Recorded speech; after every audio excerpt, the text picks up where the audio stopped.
नमस्ते। जी आप जुड़े रहना आखिरी तक। आइए। ईश्वर तुम्हें दया करो, तुम बिन हमारा कौन है। दुर्बलता दीने तारो, तुम बिन हमारा कौन है। माता तू ही, पिता तू ही, बंधु तू ही, सखा तू ही हमारा आसरा। तुम बिन हमारा कौन है। जग को रचाने वाला तू, दुख को मिटाने वाला तू, बिगड़ी बनाने वाला तू, तुम बिन हमारा कौन है। तेरी दया को छोड़ कर कुछ भी नहीं हमें खबर। जाए तो जाए हम किधर, तुम बिन हमारा कौन है। तेरी लगन तेरा मनन, भक्ति तेरी तेरा भजन, तेरी ही आते हमें शरण। तुम बिन हमारा कौन है। पुत्र है हम सभी तेरे, तू है पिता परमात्मा। श्रेष्ठ मार्ग पर चला, तुम बिन हमारा कौन है। ईश्वर तुम्हें दया करो, तुम बिन हमारा कौन है। दुर्बलता दीने तारो, तुम बिन हमारा कौन है। धन्यवाद। शास्त्री जी आ जाइए नाती फोटो के साथ। शास्त्री जी पंडितों के महापंडित आइए नाती फोटो के साथ। बोलना है। हाँ पोते को बुलाइए, पोते को। 2 मिनट बच्चे के साथ पाठ कर लेता हूँ 2 मंत्र, चलिए उसके बाद।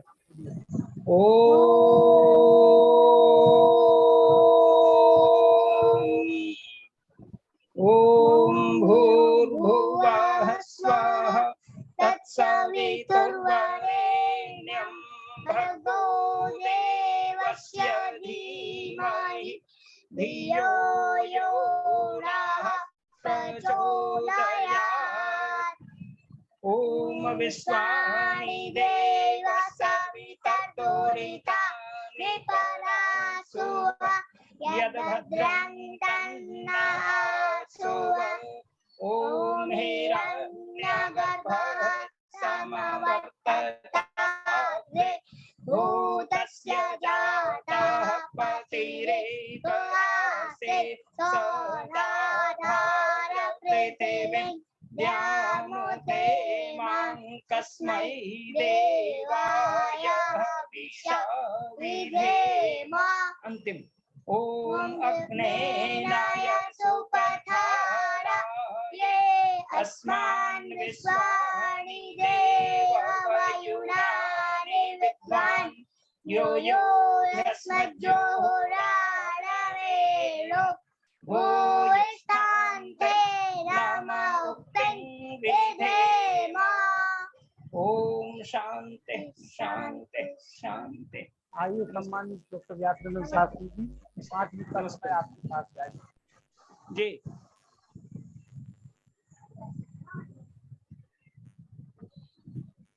महर्षि दयानंद सरस्वती योग संस्थान आर्य समाज महरौनी के तत्वावधान में संचालित आर्यों के महाकुंभ के माननीय संचालक आर्य रत्न शिक्षक श्री लखनलाल जी आर्य, महरौनी आर्य समाज के प्रधान आदरणीय मुनि पुरुषोत्तम वानप्रस्थी जी, इस कार्यक्रम से जुड़े प्रोफेसर वेद प्रकाश शर्मा जी, माननीय अनिल कुमार नरूला जी, अन्य हमारे सभी मातृशक्तियां, अभी जिनका भजन चल रहा था अदिति जी का बहुत ही सुंदर, और इसी क्रम से अन्य माताओं बहनों ने भी अपने भजन प्रस्तुत किए हैं। निसंदेह बहन जी दया आर्या जी और खास करके माता कमला हंस जी और ईश्वर देवी जी का निरंतर भजन हो रहा है, जो बड़ा ही ग्रहणीय है। सचमुच आज का विषय बड़ा ही सुंदर रखा गया है, और विशेष रूप से इसका विषय जो रखा गया है, अभी मैंने देखा उसमें स्पष्ट है कि राष्ट्र के निर्माण में युवा शक्ति का महत्व और युवा का राष्ट्र धर्म संस्कृति के प्रति नैतिक कर्तव्य,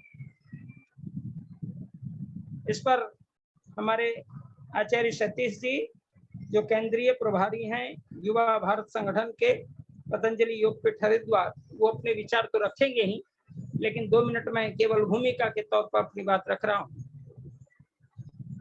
युवा पीढ़ी किसी भी राष्ट्र की नींव होती है, और उस युवा पीढ़ी के ऊपर भविष्य का भी प्रभाव रहता है।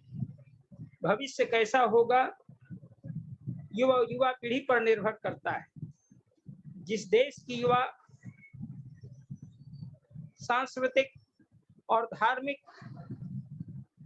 होगी, चरित्रवान जिस देश के युवा होंगे, देश भी चरित्रवान और दृढ़ होगा।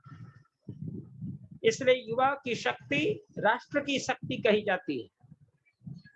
जब हमारा देश उत्कर्ष पर था, आर्यावर्त, उस समय हमारे आदर्श जो थे योगीराज कृष्ण और उसके पहले मर्यादा पुरुषोत्तम भगवान राम, दोनों युवा की दृष्टि से, दोनों युवा के रूप में दिखाए गए, और युवा थे मन वचन और कर्म से युवा थे।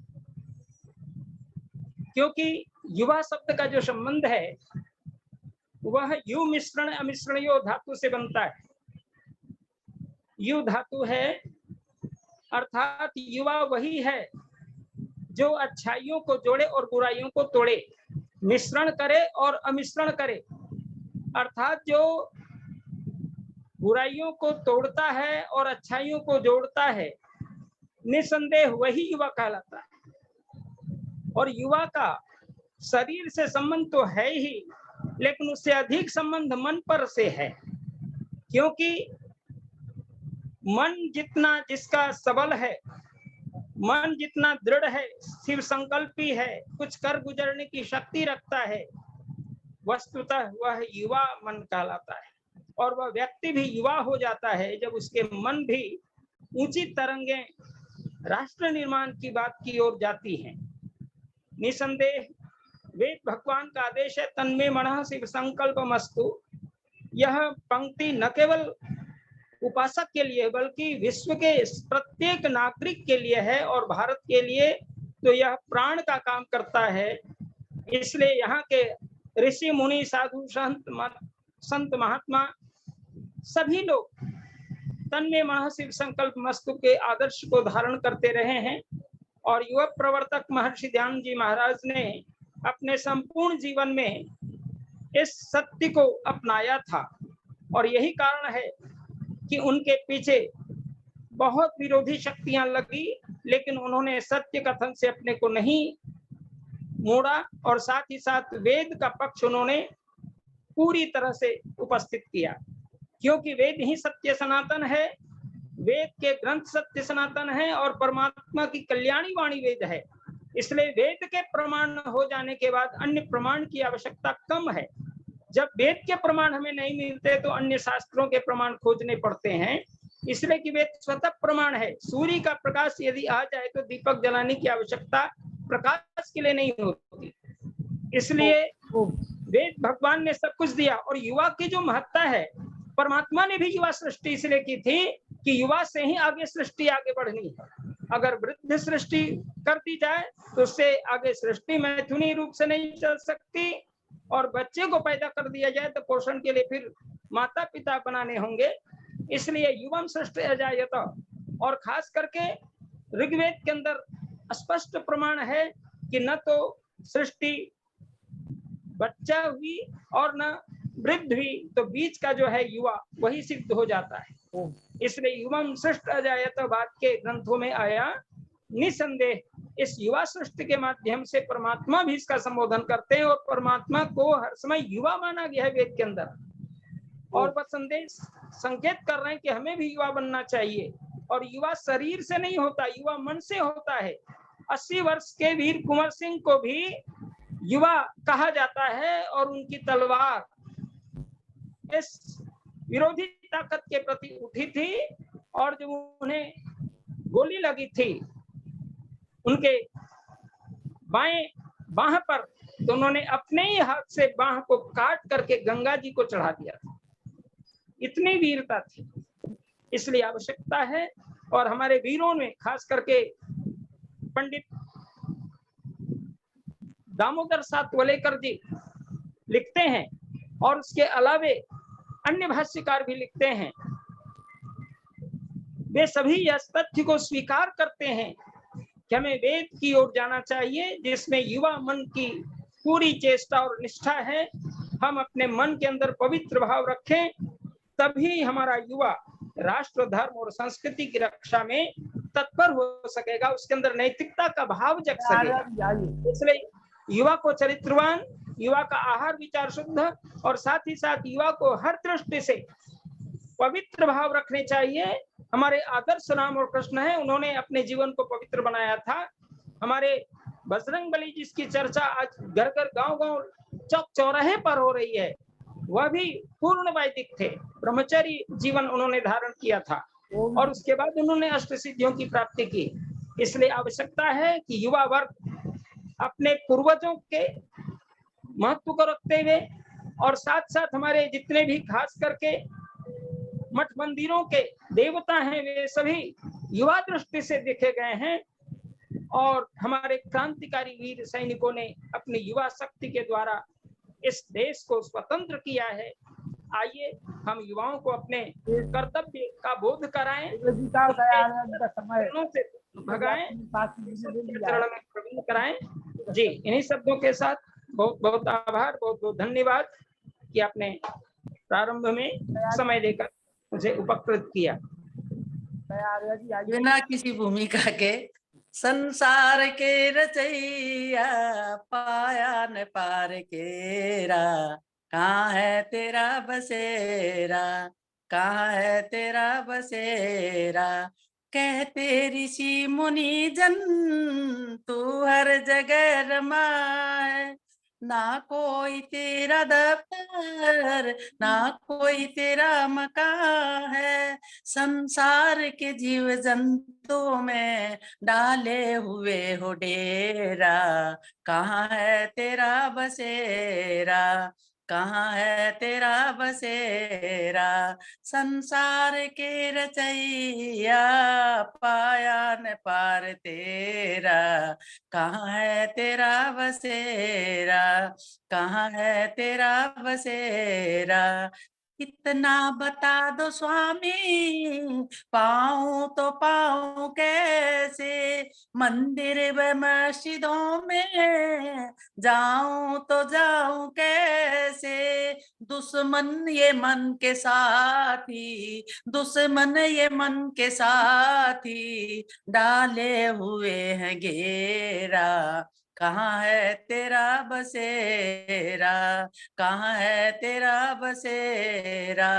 संसार के रचैया, पाया न पार तेरा, कहाँ है तेरा बसेरा, कहाँ है तेरा बसेरा। माता पिता व बंधु तुम ही हो नाथ मेरे, नैया को पार करना जो है हाथ में तेरे। सागर में खाए गोता स्वामी ये दास तेरा, कहाँ है तेरा बसेरा, कहाँ है तेरा बसेरा, संसार के रचैया, पाया ने पार तेरा, कहाँ है तेरा बसेरा। ओम ओम। उन्हीं पुरुषोत्तम मान शक्ति जी सीधे आप आचार्य सती जी को आमंत्रित करिए। ओम तन्नो मित्रा तमर्णः तन्नो भवति हरिमः तन्न इंद्रो बृहस्पति तन्नो विष्णुरुक्मः नमो ब्रह्मणे नमस्ते वायु त्वामेव प्रत्यक्षं ब्रह्मास्मि त्वामेव प्रत्यक्षं ब्रह्म वदिष्यामि कृतं वदिष्यामि सत्यं वदिष्यामि तन्मामवत् तद्वक्तारमवत् अवत्माम् अवत् वक्तारम्। ओम शांति शांति शांति। सभी सम्मानीय महान भावों के लिए सादर नमस्ते।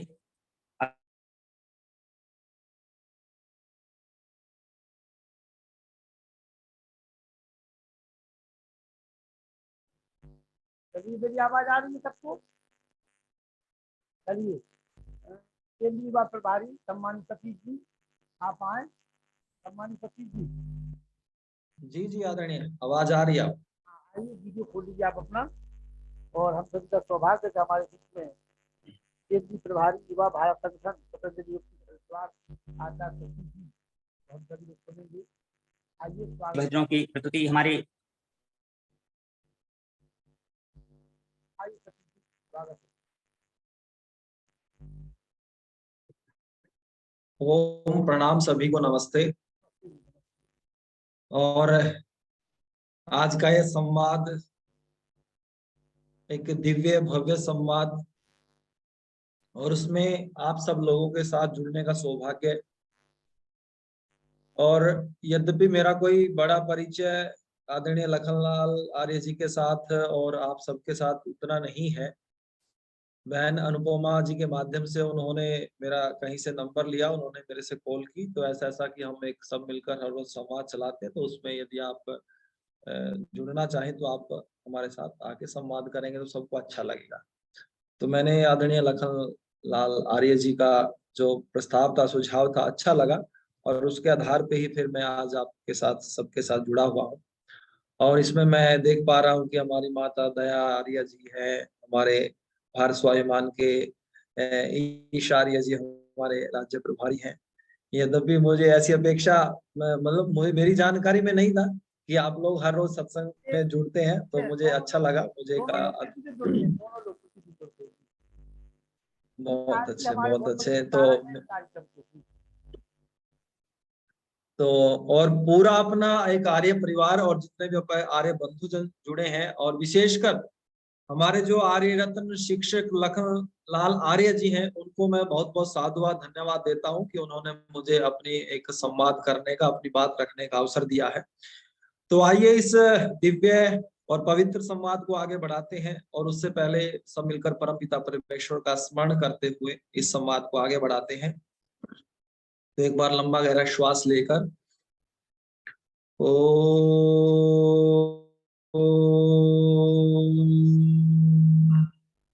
ओम विश्वानि देव सवितर्दुरितानि परासु यद्भद्रं तन्न आसु ब्रह्मण्य आधाय कर्माणि संगम त्यक्त्वा करोति यः लिप्यते न सः पापेन पद्मपत्रम् इवाम्भसा।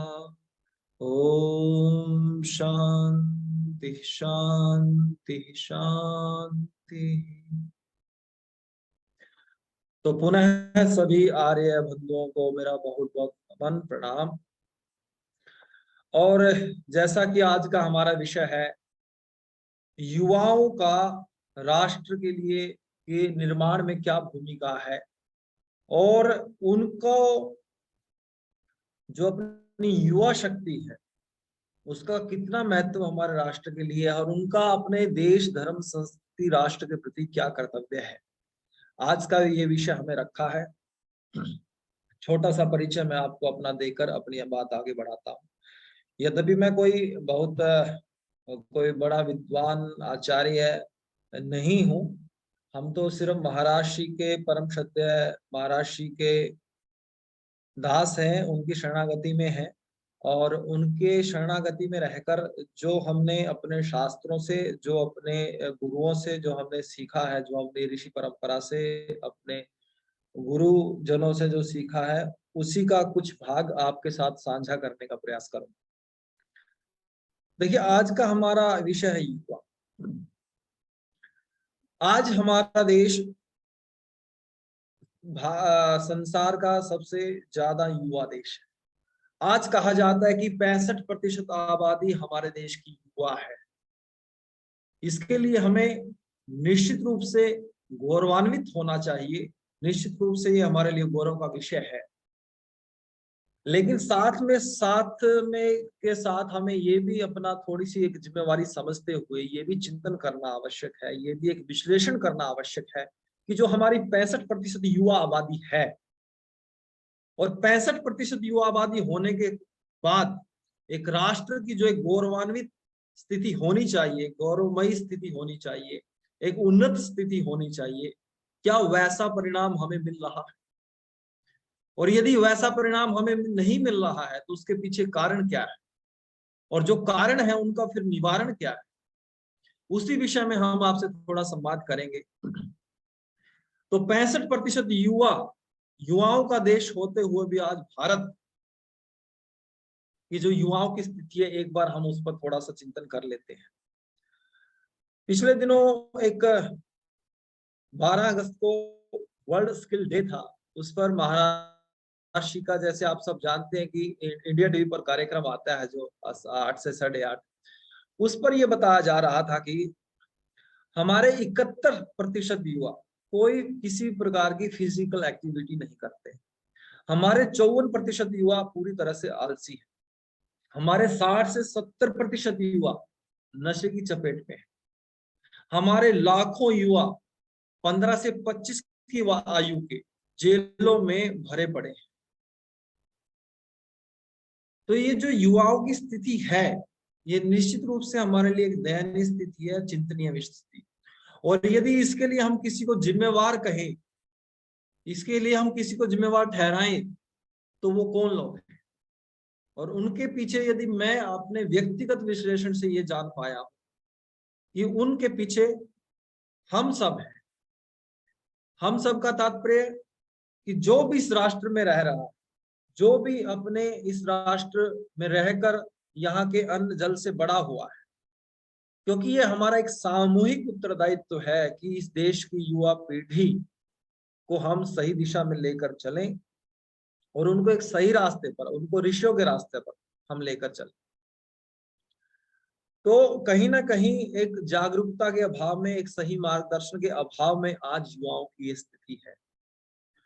क्योंकि महर्षि दयानंद ने कहा था कि संसार का उपकार करना इस समाज का मुख्य उद्देश्य है, आर्य समाज के विषय में, अर्थात शारीरिक, आत्मिक और सामाजिक उन्नति करना। क्योंकि देखिए, व्यक्ति जब तक शारीरिक उन्नति नहीं करेगा तो वह आत्मिक उन्नति भी नहीं कर सकता निश्चित रूप से। यदि व्यक्ति का शरीर स्वस्थ नहीं है तो कैसे उसके मन में स्वस्थ विचार आ सकते हैं, कैसे वो एक बड़ी चेतना में जाकर बड़े विषयों पर चिंतन कर सकता है, कैसे अपनी आत्मा के अंदर जो परमात्मा की प्रेरणाएं हैं उनको वो समझ सकता है। क्योंकि जब तक हम शारीरिक कष्ट से बाहर नहीं आएंगे तब तक हम अपनी जो चेतना का स्तर है, उसकी जो पूर्णता है, वहां तक नहीं पहुंच पाएंगे। इसलिए महर्षि दयानंद ने सबसे पहले शारीरिक उन्नति को प्रथम स्थान पर रखा, क्योंकि महर्षि दयानंद जी जानते थे इस बात को कि यदि शारीरिक स्तर पर हम स्वस्थ नहीं है तो हम शाब्दिक रूप से तो बोल सकते हैं, शब्द तो हम बोल सकते हैं, लेकिन उसको क्रियान्वित करने की जो शक्ति है वो हमारे शरीर में होनी चाहिए। और उसके बाद जब हम स्वस्थ होते हैं, स्वस्थ मन से चिंतन करते हैं, तो फिर हम जो वास्तविक हमारी जो चेतना, जो हमारा स्वरूप है, उसको हम जान पाते हैं। और जब हम अपने स्वरूप को जब हम अपने स्वरूप में जुड़ जाते हैं, फिर ही हम सही में सामाजिक सेवा कर सकते हैं।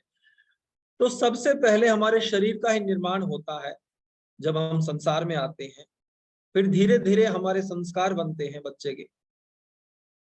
और आज के समय में जो हमारे युवा है, अब ये बात मैंने इसलिए कही क्योंकि आज का जो हमारा युवा है उसको यौवन क्या होता है, यौवन होता है, कितनी शक्ति होती है, उसकी अनुभूति हो ही नहीं पाती। उसको यौवन तक पहुंचते पहुंचते वह बुढ़ापे की ओर जाने लग जाता है। क्योंकि देखिए आज युवाओं के सामने 4 बड़ी समस्याएं हैं। सबसे बड़ी जो समस्या है आज के युवा के सामने आलस्य है, प्रमाद मृत्यु, जो हमारे वेदों में शास्त्रों में कहा कि प्रमाद मृत्यु है। तो सबसे पहले हमारे युवा आज मृत्यु के शिकार हो रहे हैं, आलस्य की, प्रमाद के शिकार हो रहे हैं। दूसरा जो हमारा इससे भी बड़ा घातक है आगे, वो है हमारे युवाओं के सामने वासना का विषय। तीसरी जो बड़ी समस्या है युवाओं की वो है नशा की। चौथी जो बड़ी समस्या है वो है हिंसा की। और 5वीं जो बड़ी समस्या है वो है आजकल जो इंटरनेट पर ये बहुत प्रकार की गलत चीजें, गलत चेष्टाएं हो रही हैं इंटरनेट गेम के नाम पर, अश्लीलता के नाम पर। तो ये 4-5 हमारी युवाओं की बहुत बड़ी समस्याएं हैं जिसके कारण से हमारा जो युवा है वो पूर्ण विकसित नहीं हो पाता, उसका शारीरिक विकास नहीं हो पाता। क्योंकि जब युवा 10-12 साल का बच्चा हमारा घर में होता है, और आजकल ये मोबाइल नाम की जो बीमारी आ चुकी है, यद्यपि ये यंत्र है लेकिन इस यंत्र को प्रयोग करने के लिए जो विवेक चाहिए वो हमारे युवाओं में नहीं है। और जब इस यंत्र को युवा प्रयोग करता है, 10-12 साल का एक बच्चा प्रयोग करता है, और जब इसमें जब वो कुछ विपरीत चीजें देखता है और उनके प्रति आकर्षित होता है, तो कहीं ना कहीं वो फिर अपने आप को गंवा बैठता है, अपने हाथ से गंवा बैठता है, और वो आलस्य से, हिंसा से, वासना से, नशा से प्रभावित होकर अपने जीवन को पूरा नष्ट कर लेता है। तो ये जो 4 बड़ी समस्याएं हैं युवाओं की आज के समय में, हमें इस पर चिंतन करना होगा कि ये जो चारों चीजें हैं, इनके जो सोर्स हैं, उन सोर्स से हम अपने बच्चों को, अपने युवाओं को कैसे बचाएं, और जो हमारे युवा हैं उनको एक सही मार्गदर्शन देके उनके अंदर एक जागरूकता पैदा करके जो जीवन का मूल लक्ष्य है उस तक उनको कैसे जोड़ें, और उनका देश के लिए, धर्म के लिए, संस्कृति के लिए जो एक कर्तव्य बनता है वो उनको बोध कैसे कराएं। तो हमें दोनों बिंदुओं पे काम करना पड़ेगा। हमें अपने युवाओं को इन चारों समस्याओं के जो सोर्स हैं, जहां से समस्याएं बनती हैं या अपने युवा प्रभावित होते हैं, उन समस्याओं पे काम करना पड़ेगा, उनकी रोकथाम के लिए काम करना पड़ेगा, उनका जो रास्ता उसको बंद करना पड़ेगा। और दूसरा पक्ष हमें ये करना पड़ेगा कि जो हमारे युवाओं के भीतर हमें भाव, ये गौरव पैदा करना पड़ेगा कि तुम सामान्य नहीं हो, तुम सामान्य मात्र हाड़ मांस के पुतले नहीं हो 5-6 फीट के। तुम्हारे अंदर जो ईश्वर ने, जो परमात्मा ने, परमपिता परमेश्वर ने जो अपरिमित सामर्थ्य दिया, अनंत सामर्थ्य दिया है, उसको जगाना है, उसको जानना है, जगाना है और सही दिशा में लगाना है। परम सत्य महाराज कहते हैं कि हमें अपनी शक्तियों को जानना है, उनको जगाना है और सही दिशा में लगाना है। तो यही युवाओं के लिए हमें संदेश देना है। इसके लिए हमें अपने युवाओं को जागरूकता करना पड़ेगा। क्योंकि देखिए मेरा ऐसा मानना है कि सारा खेल विचार का है, जिसके जैसे विचार हैं वैसे संस्कार हो जाते हैं, और जैसे संस्कार होते हैं फिर ऐसा स्वभाव होता है, और जैसा स्वभाव होता है फिर वैसा ही व्यक्ति का जीवन हो जाता है, उसका अच्छा और बुरा परिणाम उसी पर निर्भर करता है। आज हमारे युवा 10-10, 12-12 साल के इंटरनेट में, मोबाइल में इतने एडिक्ट हो सके हैं, एडिक्शन हो चुके हैं, उससे आदत लग चुकी है उन बच्चों को कि वो मोबाइल के बिना 1 मिनट नहीं रह सकते। आज हमारे युवा थोड़े से बड़े होते हैं तो जो ये बॉलीवुड के नाम पर गंदगी फैलाई जा रही है, जो ये गानों के नाम पर हमारे युवाओं को भ्रमित किया जा रहा है, उनको अपना आइडियल मानने लग गए हैं हमारे युवा। जो ये पैसे लेकर नंगा नाच करते हैं टीवी पर, यद्यपि नाचना गाना बहुत बड़ी साधना है, इसके द्वारा हम ईश्वर को भी पा सकते हैं, एकात्म हो सकते हैं, लेकिन आज जो ये पूरी एक कलाओं का व्यापारीकरण कर दिया गया है कि पैसे के लिए आप किसी कलाओं की सात्विकता, तामसिकता, राजसिकता, उन्हें कोई मतलब नहीं, उनको मात्र पैसा कमाना है, और उसको युवाओं पर क्या प्रभाव पड़ता है उससे कोई मतलब नहीं। तो उन लोगों को युवाओं ने अपना आइडियल मान लिया है, वो एक्टर एक्ट्रेस की ये हमारे आइडियल है। वो निर्वस्त्र होकर चित्र खिंचवाते हैं, तो युवाओं पे इससे क्या प्रभाव जाएगा? वो पैसों के लिए कुछ भी करने के लिए तैयार है, तो युवाओं पे इससे क्या सीखे? वही 2-3 हीरो, एक फिल्म में कोई फौजी बनता है, कोई पुलिस वाला बनता है, और चैनल बदलिए तो वही हीरो पान मसाला, गुटखा, शराब बेचता, कोल्ड ड्रिंक बेचता हुआ, सिगरेट बेचता हुआ नजर आता है। तो ये जो चक्रव्यूह हमारे साथ चला हुआ है, हमारे युवाओं के साथ चला हुआ है, हमारे युवाओं की जो जवानी है उसको खोखला किया जा रहा है, हमारे युवाओं को हमारी जो संस्कृति है उससे दूर किया जा रहा है। इस षड्यंत्र को हमें तोड़ना पड़ेगा, और हमें इसके लिए एक जागरूक अभियान के तहत अपने अपने स्तर पर हम जहां भी जो भी अपना कर्तव्य है, जो भी हम कार्य करते हैं, जैसे अब अपना ये जो संवाद चल रहा है, ये एक बहुत बड़ा पुण्य का काम है, क्योंकि इसके माध्यम से सभी सात्विक आत्माएं जुड़ती हैं और एक दूसरे के विचार सुनते हैं, तो हमें अपने विचारों को और ज्यादा बल मिलता है, हमें अपनी परंपराओं के विषय में, अपने शास्त्रों के विषय में जानने का मौका मिलता है। लेकिन इस कार्यक्रम में मैं आप सबसे निवेदन करूंगा कि अपने अपने युवाओं को जरूर जोड़े, क्योंकि देखो ना, अब मोटे तौर पे यदि 50 साल के बाद का व्यक्तिगत का जो जीवन है, उसको बाद तो व्यक्ति का एक ज्यादातर एक बहुलता के आधार पे देखें तो एक दर्शक की भूमिका में व्यक्ति रह जाता है ना, कि बड़ा बदलाव नहीं कर सकता वो अपने से कोई। हाँ, कोई विद्वान है, कोई प्रामाणिक पुरुष है जिन्होंने जीवन में बहुत पुरुषार्थ किया है, तो वो अपनी वाणी से भी बहुत बड़ा एक बदलाव कर सकता है, विचार दे सकता है। लेकिन फिर भी हम जो एक यदि हमारे साथ युवा जुड़ेंगे, हमारे युवा इन शास्त्रों को, इस कार्यक्रम को से जुड़ेंगे, तो उनका जीवन में निश्चित रूप से परिवर्तन होगा, और हो रहा है। आपने हजारों युवाओं को एक दिशा देने का काम किया, तो मैं पूरे इस संवाद को, एक आयोजक को मैं बहुत बहुत शुभकामनाएं देता हूँ, बधाई देता हूँ। मुझे बड़ी प्रसन्नता हुई कि आप लोग इस पुण्य के काम से सब जुड़े हैं और हर रोज जुड़ते हैं और इस कार्य को आगे बढ़ा रहे हैं।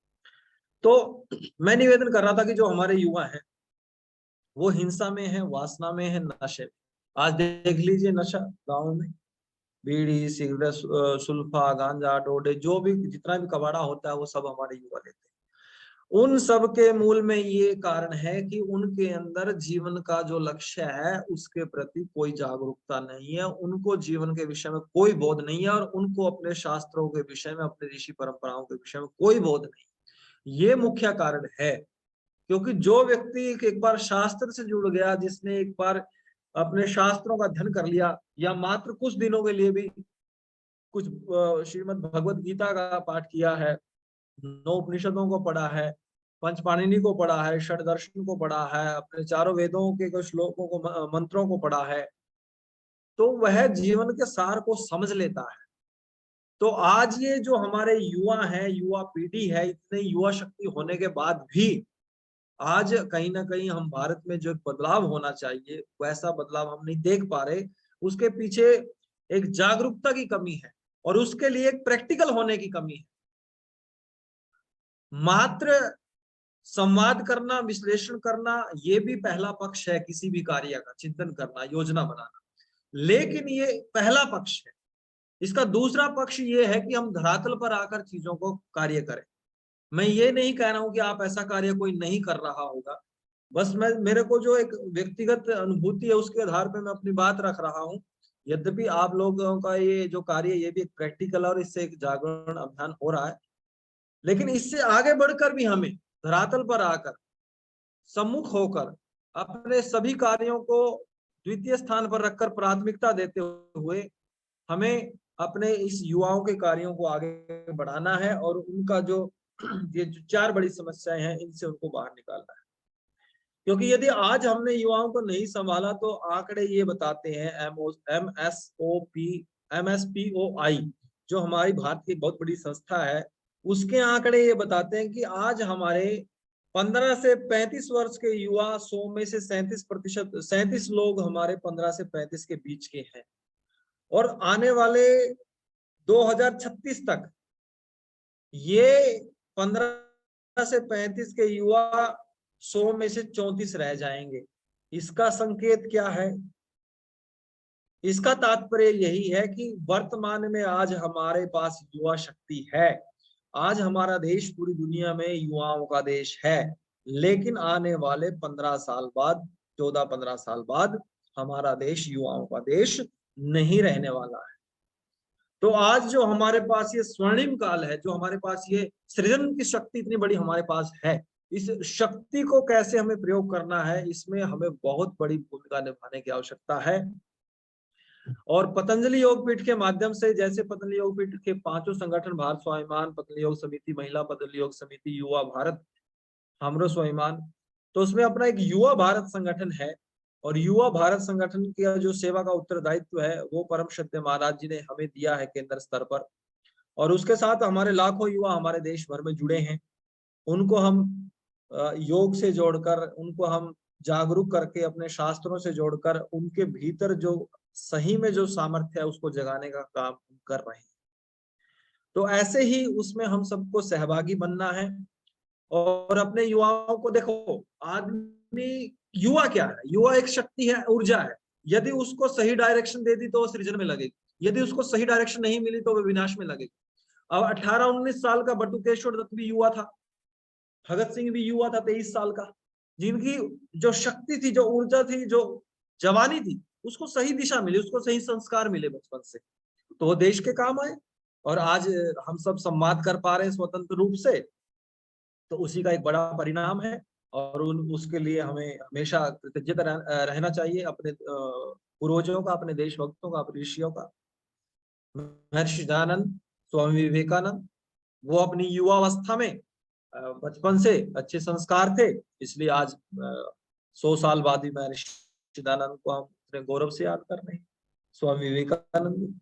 तो कहने का तात्पर्य ये है कि जो ये युवा शक्ति है, यदि इसको सही संस्कार, सही दिशा मिल जाए तो ये देश, धर्म, संस्कृति के लिए बहुत बड़ा काम कर सकती है। अब आज के युवा से यदि हम बात करते हैं तो उनको खाने पीने में, अपनी मौज मस्ती से अधिकतर तो युवा कहते हैं जी हम बेरोजगार हैं। अब जिसको रोजगार मिल जाता है वो अपना एक छोटा सा रोजगार बना और अब 2-4 बच्चों का घर बार बना के, 2-4 कमरे बना के, 1-2 गाड़ी लेके और बस कंफर्ट होके बोलता जी अपनी लाइफ सेटल है, अपने को ज्यादा टेंशन नहीं लेनी, देश में जो हो रहा होने दो। जो थोड़े और वेल सेटल है, जो मोटे पैसे कमाते हैं, वो सोचते हैं जी हमें तो क्या, हमें तो खूब कमाई है तो अपना मौज मस्ती करेंगे, कोई यहाँ समस्या आई तो दूसरे देश में चले जाएंगे। तो इस प्रकार की जो मानसिकता हुई हमारे युवाओं के भीतर, इसका कारण, इसके पीछे एक बहुत बड़ा कारण हमारा ये है कि हमारी जो मूल संस्कृति है उससे हम बहुत दूर चले गए। और उससे टूटने का सबसे बड़ा कारण ये है कि हम अपने शास्त्रों से दूर हो गए। और अपने शास्त्रों से यदि हम दूर हुए तो उसके पीछे ये कारण है कि हम अपनी भाषा से दूर हो। क्योंकि आज एक मुस्लिम परिवार में पैदा हुआ बच्चा कुरान को पढ़ सकता है क्योंकि उसको मदरसे में अरबी सिखाई जाती है, उर्दू सिखाई जाती है। एक क्रिश्चियन के परिवार में पैदा हुआ बच्चा बाइबल पढ़ सकता है क्योंकि उसको बचपन से इंग्लिश सिखाई जाती है। एक सिख धर्म में पैदा हुआ बच्चा श्री गुरु ग्रंथ साहिब को पढ़ सकता है क्योंकि उसको बचपन से पंजाबी सिखाई जाती है। लेकिन हम जो सनातनी है, वैदिक धर्मी है, आर्य हिंदू हैं, हम सब, हमारी संतानें क्या कोई गीता का कोई एक श्लोक पढ़ सकती है? क्या कोई उसकी व्याख्या कर सकते हैं? क्या कोई वेद का कोई मंत्र लेके वो उसकी व्याख्या है, उसके अर्थ को जान सकता है? क्या उपनिषदों में क्या लिखा है वो पढ़ सकता है? नहीं पढ़ सकता। उसका कारण यही है कि जो हम जिस भाषा में हमारे शास्त्र थे उस भाषा को ही हमें दूर कर दिया गया, हमसे दूर कर दिया गया, संस्कृत भाषा। इस कारण से यदि आप घर में कोई नया पंखा, टीवी, मोबाइल लेके आते हैं तो उसके साथ एक मैनुअल मिलता है, एक विवरण पत्रिका मिलती है कि आपको इसको कैसे ऑपरेट करना है, कैसे चलाना है। और यदि वह विवरण पत्रिका हमारे पास नहीं हो, मैनुअल नहीं हो, तो यदि हम उस टीवी को, गाड़ी को, मोबाइल को चलाएंगे तो पहली बात तो चला नहीं पाएंगे, चलाएंगे तो उल्टा पुल्टा चलाएंगे और फिर वो खराब हो जाए। तो ऐसे ये जो हमारा मनुष्यता के लिए जो हमारा ये एक मैनुअल है, हमारा जो संविधान है, वेद भगवान है, यदि वेद भगवान हमारे पास नहीं है, वेद भगवान को हम नहीं जानते, तो हम ये जो मनुष्य रूपी गाड़ी है, मनुष्य रूपी जो हमारा जीवन है, ये अस्त व्यस्त ही चलेगा, ये अनर्थक ही रहेगा, इसका कोई परिणाम नहीं आने वाला है। उसी प्रकार से जो संस्कृत भाषा है, जो हमारे शास्त्र है, वो हमारे जीवन के मैनुअल है, वो हमारी विवरण पत्रिकाएं हैं। यदि वो हमने पढ़ लिया तो हमारा जीवन सही दिशा में जाएगा, और इस जीवन के माध्यम से जो देश धर्म संस्कृति के लिए कार्य होना चाहिए वो हम करेंगे। और जो हमारा अंतिम लक्ष्य, अंतिम गंतव्य है मानव जीवन का, ईश्वर के साथ एकाकार होना, अपने स्वरूप में ठहरना, तदा दृष्टो स्वरूप अवस्थानम, योगश्चित वृत्ति निरोधा, सभी वृत्तियों का निरोध करके और अपने स्वरूप में ठहरने का जो अंतिम लक्ष्य है, हम वहां तक पहुंच पाएंगे। तो मेरा कहने का तात्पर्य ये था कि जो ये पूरा षड्यंत्र हमारे साथ रचा गया कि हमें अपने संस्कृत भाषा से तोड़कर हमें हिंदी भाषा थमा दी गई, और हिंदी भाषा तक भी बात ठीक थी, उसको भी हम राष्ट्रीय भाषा मानते हैं, उसका भी हम सम्मान करते हैं। लेकिन आज पहले हमें संस्कृत से हिंदी पर डाइवर्ट किया गया, अब हिंदी से हमें कहां पर, हमारे बच्चों को कहां ले जाया जा रहा है, इंग्लिश पर। तो कहने का तात्पर्य मेरा यही है कि जब हमें अपनी जड़ से उखाड़ कर हमें हवा में उछाल दिया गया है, और हम जहां भी गिरे, जिस भी भूमि पर गिरे, हमने उसको अपनी भूमि मान लिया, और हमें लगा हम तो यही पैदा हुए थे, और हम तो, हमारी तो यही पहचान है। तो आज हमारे युवाओं की यही स्थिति हो रखी है, क्योंकि उन्हें नहीं पता कि उनकी जड़ें क्या है, उन्हें नहीं पता कि उनकी पहचान क्या है, उन्हें नहीं पता कि उनके ऋषि कौन थे, उनके पूर्वज कौन थे, उनके अंदर की। आज मैं अपने युवाओं के कार्यक्रमों में जाता हूँ, संगठन में, जब अभी हमने हरियाणा से लेके, पंजाब से लेके, बंगाल, कोलकाता, बिहार, अपना हिमाचल प्रदेश, जम्मू कश्मीर, और अभी उत्तर प्रदेश, उत्तराखंड, ये सब हम प्रवास कर रहे हैं लगभग पिछले 2 महीनों से लगातार, पूर्वोत्तर भारत में, असम से लेकर मणिपुर, त्रिपुरा। अब वहां जाकर मैं जब हजारों की भीड़ अपने युवाओं के सामने होती है, और मैं उनसे ये जब नारा लगवाता हूँ कि वंदे मातरम, भारत माता की जय, तो वो भी बड़े जोश से लगाते हैं, और वो हमें लगाना भी चाहिए, हमारे गौरव का विषय है। लेकिन जब मैं छोटा सा एक प्रश्न उनके सामने रखता हूं कि वंदे मातरम का अर्थ क्या है, तो 1000 हाथों में से मात्र 2, 4, 5, 10 लोग ही अपना हाथ उठा पाते हैं। जब उन्हें मैं पूछता हूं कि ओम नमः शिवाय का क्या अर्थ होता है, जब मैं पूछता हूं कि गायत्री मंत्र का अर्थ क्या है, तो अपने युवा के पास कोई जवाब नहीं होता, बेचारे मुंह को ताकते रह जाते हैं। अब दोष उनका नहीं है, दोष हमारा है। हमें अपनी जो जीवन है, हमारे पास जो अवसर है, उसको कहीं ना कहीं हमने सामान्य उद्देश्यों के लिए हमने उसको लगा दिया है। हम अपनी जो कंफर्ट जोन है उससे बाहर हम नहीं निकल पाते। तो इसलिए जैसे परम श्रद्धेय महाराज जी का जो जीवन है पिछले 45 सालों से पूरे समाज के सामने, और पिछले 30 साल से जो लगभग आस्था चैनल पर 20-25 साल के लगभग लाइव आता है 5 बजे से, तो जिसको कुछ नहीं चाहिए, जब वो सन्यासी सब कुछ कर रहा है, तो हम अपना गृहस्थ धर्म निभाते हुए कम से कम 2 से 4 घंटा इस समाज के लिए, अपने युवाओं के लिए, अपने आर्य समाज के लिए, महर्षि दयानंद की परंपरा के लिए तो हमें अवश्य ही देने ही चाहिए। और आर्थिक रूप से भी जो भी हमारा सहयोग हो सकता है तो हम उसको जरूर लगाएं अपने धार्मिक काम। तो ऐसे हमें अपने एक एक व्यक्ति को, एक एक माता को, एक एक पिता को, एक एक युवा को, भाई बहन को, सबको ये जिम्मेवारी लेनी पड़ेगी कि इस देश के युवाओं को जगाने का काम मेरा है, इस देश को बचाने का काम मेरा है, अपने देश धर्म संस्कृति के लिए जीने का कार्य मेरा है, अपनी इस वेद परंपरा को आगे बढ़ाने का काम मेरा है। आज पतंजलि योगपीठ में 6000 से ज्यादा युवा पढ़ रहे हैं। 1000 हमारे पतंजलि गुरुकुल में पढ़ रहे हैं, 1000 आचार्य कुल में पढ़ रहे हैं, 1000 से ज्यादा पतंजलि यूनिवर्सिटी में पढ़ रहे हैं, 1800 से ज्यादा बच्चे हमारे रांची में जो आचार्य कुल में वहां पढ़ रहे हैं। और जो हमारे 1000 बच्चे गुरुकुल में पढ़ रहे हैं जो 2.5-3 साल से लेकर, उनमें एक एक बच्चे को हमारे 21 शास्त्र स्मरण है, पूरी भगवत गीता, पंचोदर्शन, पंच पाणिनि, 9 उपनिषद, और 400 बच्चों को तो 1000 बच्चों में से पूरी श्रीमद् भगवत गीता पूरी स्मरण है। तो ये जो संस्कार दिए जा रहे हैं, ये जो व्यक्ति निर्माण हो रहा है, इसका जो बड़ा परिणाम हमें देखने को मिलेगा आने वाले 5 से 10 साल। तो ऐसे हमें भी जो भी हमारा सामर्थ्य है, जो भी भगवान ने हमें दिया है, अपनी तरफ से हम अपने गुरुकुलों का संचालन करें, मिलकर गुरुकुल खोलें, और मिलकर जितना भी हम अपने आर्य वैदिक जो हमारी परंपराएं हैं उनको फैलाने का काम करें।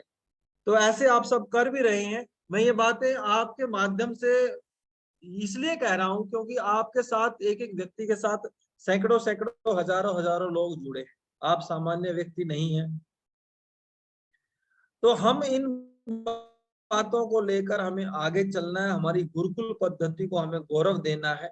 आज से जब हमारी गुरुकुल परंपरा महर्षि दयानंद के समय में गौरवान्वित होती थी और प्राचीन काल से एक गौरवमयी परंपरा थी, और बीच में जब अंग्रेजों का शासन आया और उस समय ये जो श्रृंखला टूटी, उसके बाद गुरुकुल की छवि एक ऐसी हो गई कि जो घर के सबसे निकम्मे बच्चे हैं या जो बिल्कुल मूड हैं, मानते नहीं है, उनको गुरुकुल में भेजो।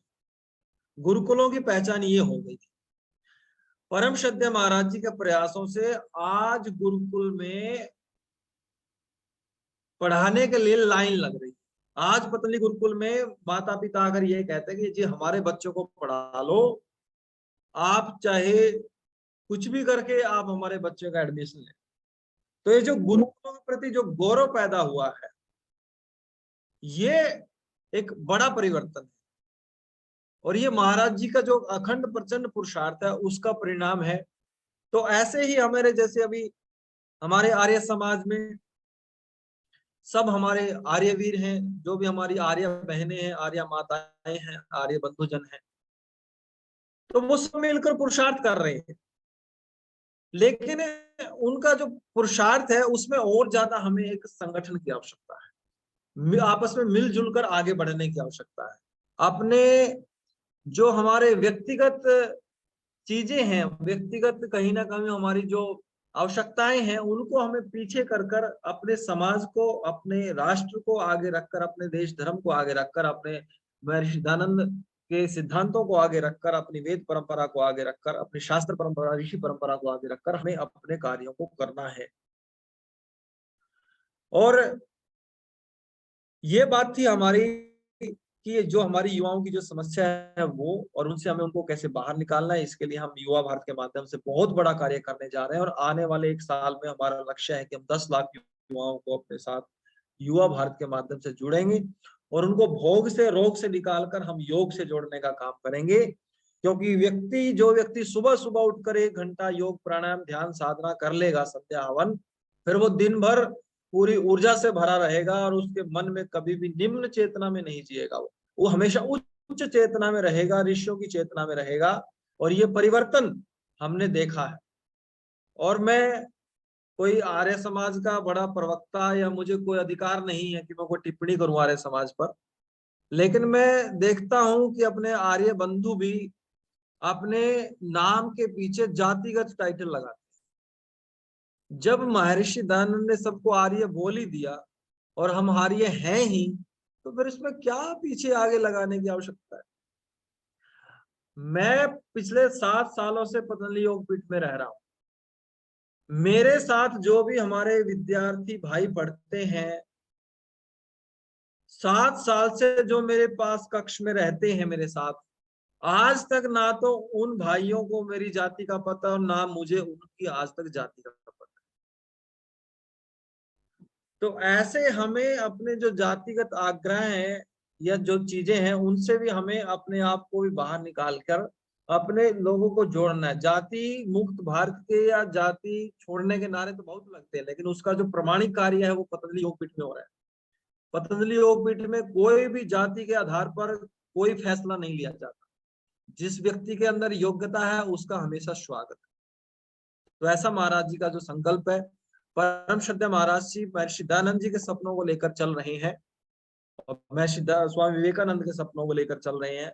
अपनी जो गौतम, कणाद, जैमिनी, पाणिनि, पतंजलि, जो हमारे षड दर्शन के रचयिता है, जो हमारे पंच पाणिनि के रचयिता महर्षि पाणिनि, उनकी जो परंपरा उसको लेकर चल रहे हैं। और महर्षि एक जगाने का काम करते हैं, तो उसी के लिए महाराज जी ने युवाओं को जगाने के लिए हमें अवसर दिया, हमें, और इस बात को हम अपना सौभाग्य मानते हैं। तो इसलिए मैं आपसे यही निवेदन कर रहा हूं अंत में कि हमें अपने युवाओं को सुबह सुबह एक तो अपने घर परिवार में, अपने आसपास में अपना योग शुरू कीजिए, अपने घर में, अपने आसपास में बाहर निकलिए, सुबह सुबह ब्रह्म मुहूर्त में अपने बच्चों को उठाइए। और देखिए, एक होता है मोह, एक होता है प्रेम। यदि हम अपने बच्चों को ब्रह्म मुहूर्त में नहीं उठाते हैं, और वाल्मीकि रामायण में आया है, अभी हम वाल्मीकि रामायण का अध्ययन कर रहे हैं पूजा दीदी जी के सानिध्य में, तो उसमें जब भरत जी पर आक्षेप हुआ कि तुमने राम के साथ षड्यंत्र किया, द्रोह किया, तुमने उसको जानबूझकर वनवास भेजा अपनी माता के साथ मिलकर, तो वहां पर भरत जी बहुत प्रकार के अपने बात रखते हैं, प्रमाण देते हैं, कहते हैं कि यदि मैंने ऐसा किया हो तो मुझे वो पाप लगे जो गौ माता को पैर से छूने वाले को लगता है, मुझे वो पाप लगे जो विश्वासघात करने वाले को लगता है, मुझे वो पाप लगे जो सूर्य की तरफ मलमूत्र त्याग करने वाले को लगता है। तो कई प्रकार की बातें कही कि यदि मैंने ऐसा किया हो, तो उन्होंने फिर एक बात और कही, उस बात में उन्होंने क्या कहा कि उभय संध्या शयनस्य यत् पापम परिकल्पते तच्च पापम भवे तस्य यस्य आर्यो अनुमते गतः। बताया कि मुझे वो पाप लगे जो ब्रह्म मुहूर्त में सोने वाले को लगता है। उभे संध्या शयनस्य यत् पापम परिकल्पते तच्च पापम भवे तस्य यस्य आर्यो अनुमते गतः। यदि मैंने राम के साथ द्रोह किया या मैंने ऐसा किया हो तो मुझे वो पाप लगे जो ब्रह्म मुहूर्त में संध्या के समय सोने वाले को लगता है। तो इसीलिए यदि हम अपने बच्चों को ब्रह्म मुहूर्त में नहीं उठाते हैं तो कहीं ना कहीं हम उनके पाप, उनसे तो पाप हो ही रहा है, लेकिन उनको से भी ज्यादा पाप हमसे हो रहा है कि हम अपने मोह के कारण अपने बच्चों को ब्रह्म मुहूर्त में नहीं उठाते। तो अपने बच्चों को, यद्यपि सबके बच्चे स्कूल में पढ़ते हैं, गुरुकुल उतनी संख्या में नहीं है, तो मैं तो यही कहता हूँ कि गुरुकुल खोलिए, मिलजुल कर गुरुकुलों का निर्माण कीजिए, और यदि स्कूलों में भी जाते हैं तो कम से कम आधा घंटा अपने परिवार में संध्या का कार्यक्रम रखे, उनको हर रोज 2-4 श्लोक हमारे भगवत गीता के स्मरण करवाएं, अपने वेदों के मंत्र स्मरण करवाएं। यद्यपि आप सब करवाते भी हैं, लेकिन इस बात को मैं और जोर देकर इसलिए कह रहा हूँ कि जो कुछ नए भाई जुड़े हैं उनके लिए मेरा संदेश है। तो इस प्रकार से अपने घर में एक नियम ले लें कि भाई अब हमें अपने बच्चे को हर रोज एक श्लोक स्मरण करवाना है, चाहे वो आप भगवत गीता कराएं, उपनिषद का करवाएं, वेद मंत्र का करवाएं, जो भी आपको एक अनुकूलता है या जिसमें ज्यादा हमारा जो बालक है रुचि ले रहा है। तो बचपन से ही जब निर्माण होगा, बच्चों के अंदर संस्कार जाएंगे, और जो ज्यादा से ज्यादा आप मोबाइल का प्रयोग बच्चों को ना करने दें, मोबाइल से बच्चों को बचा के रखें, क्योंकि ये एक ऐसी बीमारी है, क्योंकि एक बार इसमें यदि बच्चा घुसा, 10-12 साल में यदि बच्चे के अंदर गलत संस्कार पड़ गए, जब उसके अंदर, जैसे हमारे पहले 4 आश्रम होते थे, ब्रह्मचर्य, गृहस्थ, वानप्रस्थ, संन्यास, और 25 साल तक गुरु के पास ही बच्चे को रखते थे ताकि उसका जो एक उसका पूरा जो विकास है, शारीरिक विकास है, वो हो पाए। उसके बाद फिर जैसी उसकी जो मनोस्थिति उसके आधार पर वो अपने जीवन को जी पाए। तो आजकल के बच्चे 10-12 साल में ही मोबाइल में गलत चीजों से प्रेरित हो जाते हैं और उनके भीतर घुस जाते हैं, और जब वो उन गलत चीजों में एक बार घुस जाते हैं और जब 30-35 साल के बाद वो बाहर निकलते हैं, जब उनको थोड़ी समझ आती है, तब तक उनके पास कुछ नहीं बचा होता है, उनका यौवन नष्ट हो चुका होता है, और उनके अंदर यदि कोई चीज, उनके अंदर से उत्साह, उमंग, बड़ा सोचने का जो साहस है वो नष्ट हो चुका होता है। और यदि कुछ बचता है तो वो बचती है आत्मग्लानि, वो बचती है आत्म विमुखता, वो बचती है नकारात्मकता, वो बचती है नास्तिकता। तो ये आज के युवा पीढ़ी के साथ हो रहा है, ये बहुत बड़े षड्यंत्र हमारे साथ हो रहे हैं। पहले हमें इन चीजों में फंसाया जा रहा है, जो ये पूरा व्यापार चल रहा है, इस व्यापार का शिकार बनाया जा रहा है, और फिर जब हम, जो बालक का जीवन ऐसा होगा तो निश्चित रूप से वो 30-40 साल में बीमार हो जाएगा, उसका शरीर अस्वस्थ हो जाएगा। और यदि हमने आज अपने युवाओं को नहीं संभाला तो वो दिन दूर नहीं है, आज से 20 साल बाद 50 साल से ज्यादा व्यक्ति जी नहीं पाएगा, क्योंकि आज के साल का होते हुए उनको बुढ़ापा आना हो जाता है, यौवन के विषय, उत्साह के विषय पता। तो मेरा निवेदन आपसे यही था कि अपने युवाओं को हम संस्कारवान बनाएं, क्योंकि जब तक शारीरिक उन्नति नहीं होगी तब तक आत्मिक उन्नति नहीं होगी, जब तक आत्मिक उन्नति नहीं होगी तब तक सामाजिक उन्नति भी नहीं होगी। और आजकल के युवा कहते हैं कि ठीक है हमारी लाइफ सेटल है तो हमें क्या देश से लेना, लेकिन सरदार भगत सिंह का एक बात कहकर मैं स्मरण कराना चाहता हूं कि भगत सिंह ने कहा था कि जो भी बात, जो भी कार्य इंसानियत को प्रभावित करता है उससे मुझे भी फर्क पड़ता है, उससे मेरा भी जीवन प्रभावित होता है। तो ये भाव हमें अपने युवाओं के भीतर पैदा करना है और उनको ये बताना है कि जो भी ये समाज है ये हम सबसे मिलकर बना है और इस पूरे समाज के सहयोग से, सृष्टि के सहयोग से हमारा जीवन चल रहा है। जब ये समाज हमारा सहयोग करता है तभी हम अपने जीवन को ठीक से जी पाते हैं, क्योंकि सारी वस्तुएं हम अपने घर पर नहीं बना सकते। जितनी भी वस्तुओं का प्रयोग हम करते हैं वो किसी ना किसी के द्वारा बनाई गई हैं और उन सब का भी जो बनाने वाला है ईश्वर है, उसके प्रति हमें सबसे ज्यादा कृतज्ञता रखनी चाहिए, क्योंकि उसी की शक्ति से ही हमारा अस्तित्व है। मैं बोल पा रहा हूँ, आप सुन पा रहे हैं, प्रतिपल जो हमें ऊर्जा का संसार हमारे शरीर में हो रहा है, मूल में उसकी ही शक्ति कार्य कर रही है। और यदि हमें ये ज्ञान हो जाए, ये हमारे युवाओं को बोध हो जाए कि ये जो जीवन मिला है ये तो ईश्वर का हमारे ऊपर उपकार है और इस जीवन का जो सही एक यथार्थ लक्ष्य है जिसके द्वारा हमें अपने गंतव्य को पाना है, उसके लिए हमें अपने आप को तैयार करना है। और हमारे भीतर जो बुरे संस्कार इकट्ठे हो गए हैं, बुरे संस्कारों की जो एक तह जम गई है, जो मलिनता आ गई है, जो जिससे हमारा जो एक आत्मा है, जो हमारी स्वरूप है हमारा, कहीं ना कहीं वो कुरूप हो गया है। तो जो मलिनता हमारे हृदय पर गलत संस्कारों की बनी हुई है, तो हमें अपने अच्छे संस्कारों के माध्यम से अपने गलत संस्कारों को हटाकर अपने आप से जुड़ना है, अपने आप के साथ योग करना है, तो ईश्वर के साथ योग करना है। तो जब इतनी बड़ी चीजों को लेकर हम आगे चलेंगे और अपने युवाओं को जागृत करेंगे तो निश्चित रूप से परिवर्तन आता है। कुछ लोग हार मान के बैठ जाते हैं, मन में उदास होकर बैठ जाते हैं, निराशा हताशा के शिकार होकर बैठ जाते हैं। अजी कुछ नहीं होता जी, अजी अब क्या होगा जी, अब तो जी 30 साल के हो गए, 50 साल के हो गए जी। अरे तुम महर्षि दयानंद की संतानें हो, उनके पूर्वज हो, हम ऋषियों की संतानें हैं, भगवान श्री राम भगवान श्री कृष्ण की संतानें हैं, तो हम कैसे हार सकते हैं, हमारे अंदर उत्साह कैसे कम हो सकता है। तो इसलिए हर समय महाराज जी कहते हैं कि सुबह सुबह उठ के उठते ही ये भाव होना चाहिए कि मैं ऋषियों की संतान हूँ, मैं भगवान श्री राम भगवान श्री कृष्ण की संतान हूँ, मैं छत्रपति शिवाजी महाराणा प्रताप, भगत सिंह, सुभाष चंद्र बोस, बटुकेश्वर दत्त, चंद्रशेखर आजाद की संतान है, उनके वंशज हूँ। ऐसा गौरव का भाव हमारे भीतर हो तो कैसे हमारे अंदर हताशा निराशा आ सकती। तो इसलिए परिवर्तन हो सकता है, बस उसके लिए एक संकल्प शक्ति चाहिए और इस देश के युवाओं को जगाने के लिए भी हमें एक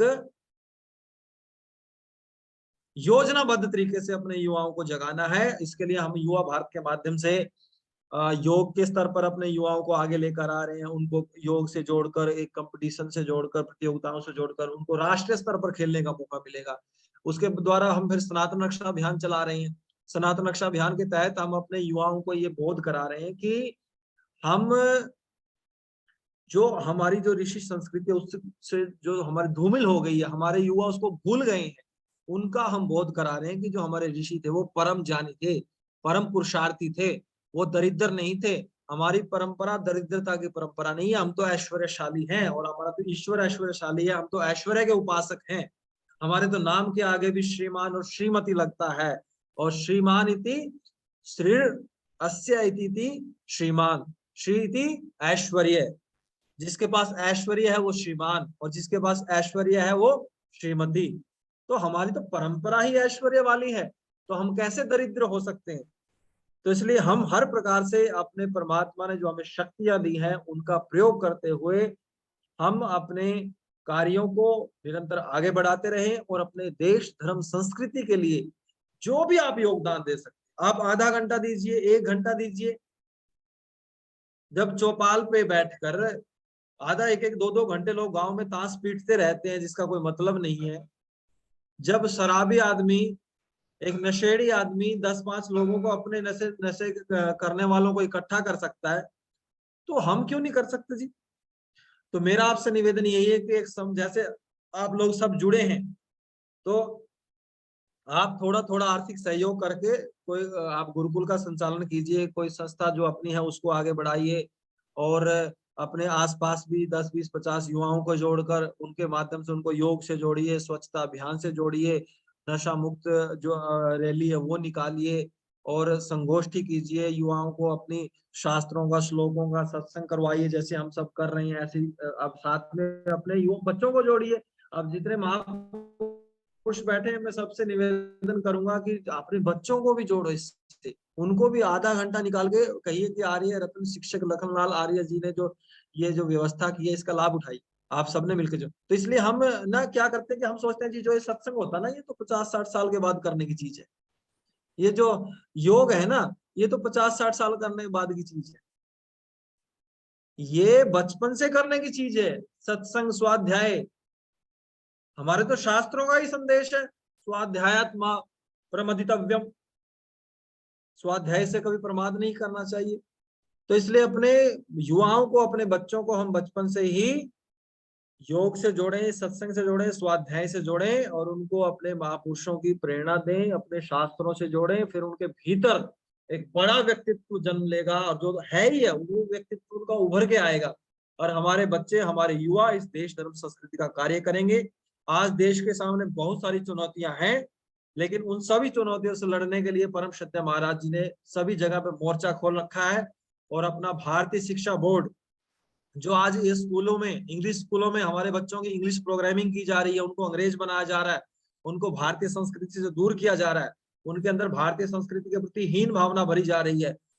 ये जो मैकाले का पाप था 1835 में, उसको साफ करने का काम परम सत्य महाराज जी कर रहे हैं और शीघ्र ही भारतीय शिक्षा बोर्ड के माध्यम से जो विषय आज युवा बच्चे पढ़ रहे हैं उन विषयों के साथ साथ में हम जो शास्त्रीय शिक्षा है, जो हमारे वेदों की शिक्षा है, उपनिषद की, गीता की शिक्षा है, वो भी हमारे बच्चों को मिलेगी।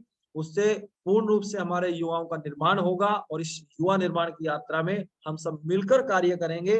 तो पुनः अंत में मैं यही निवेदन करूंगा, ये आप जो ये पुण्य का कार्य कर रहे हैं, जो ये हर रोज संवाद रखते हैं, इसके लिए बहुत बहुत नमन आपको, शत शत नमन। मुझे बहुत अच्छा लगा कि इतना पुण्य का कार्य आप सब कर रहे हैं। बस मेरा निवेदन यही है कि इसमें और ज्यादा से ज्यादा लोग जुड़े और अपने युवा भाई बहन भी जुड़े। आप सब बहुत अच्छे हैं, आप सब वंदनीय हैं, प्रार्थनीय हैं। पुनः आप सबका और इस कार्यक्रम को आयोजित करने वाले हमारे आर्य रत्न शिक्षक लखनलाल आर्य जी का मैं पुनः अभिनंदन करता हूँ, आप सबको प्रणाम करता हूँ। ओम प्रणाम, नमस्ते। राष्ट्र नहीं होता विकास की धन के भरे खजानों से, राष्ट्र नहीं होता विकास की विश्व समृद्धि की कामों से, राष्ट्र नहीं होता विकास की मोटर कार विमानों से, राष्ट्र होता है विकास की सड़क मान्यता।